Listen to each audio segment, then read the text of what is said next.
西方傳教士來華，除了傳教之外，還有特別秘密任務。呢個就馬禮遜嚟嘅。咁咧就講天主教先啦，佢哋就唔注重聖經啊。雖然佢明朝已經嚟中國傳教啦，但係冇一本中文聖經嘅喎，冇翻譯到喎。直到1968年先翻譯咗自己嘅思高本聖經，話即係幾百年都冇聖經，到1968年先有嘅。但係新教即係基督教咧，就係重視聖經，視之為絕對權威。咁呢個馬禮遜咧，1807年嚟到中國咧，就翻譯新舊約。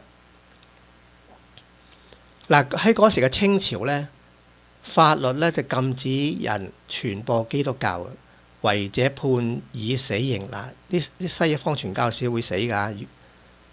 咁點解邊個馬禮遜冇死到？佢嚟中國咧係幫呢個東印度公司做翻譯嘅，所以佢就即係政府唔會捉佢咯。咁佢話入教嘅中國人若不放棄佢哋嘅信仰咧，會被配到新疆做奴隸。咁喺第一次鴉片戰爭咧，中國戰敗啦，簽訂《南京條約》咧。嗰陣時咧，識中文又識外文嘅只有傳教士，所以傳教士係參加咗呢個條約嘅翻譯工作。八里橋之戰，1860年，其實呢個係第二次鴉片戰爭啦。英法聯軍對八里橋一帶開始全面軍事偵察，通過入華多年嘅傳教士為輔助。嗱，點解揾傳教士？因為佢哋識中文，同埋佢哋熟路啊嘛，喺嗰度好多年啊嘛，所以去大路咁樣。所以佢哋係呢個八里橋之戰係中國嗰方面係輸咗。雖然佢哋有聽講係1萬個騎兵啊，係蒙古騎兵，但最後都輸咗，因為英法聯軍嘅武器係勁過佢哋嘅。嗱，要講呢個郭士立啦，呢個係都係傳教士。咁咧，佢就係亦都叫郭實臘啊。1826年咧，按立為牧師。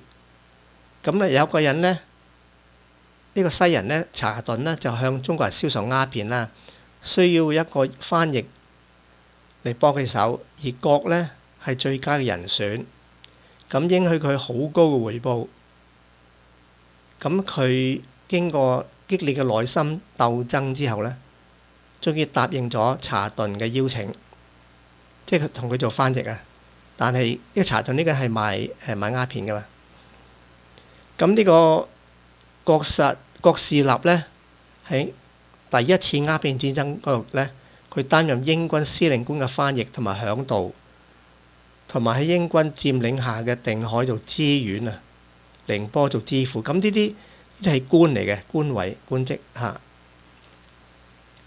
喺第一次鴉片戰爭咧，佢係成為咗英國遠東軍嘅翻譯、參謀兼響導啊。佢係即係識中文啦，又熟地形啦，咁所以去做呢啲嘅職位嘅。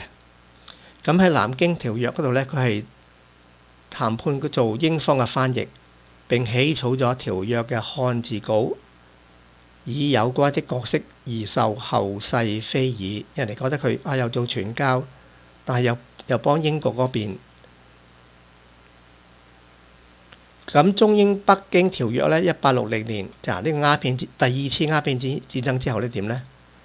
就允許西方傳教士到中國租買土地及興建教堂。嗱，經過鴉片戰爭之後咧，傳教士就可以正式咁入去中國傳教啦，所以基督教就開始興旺起嚟啦。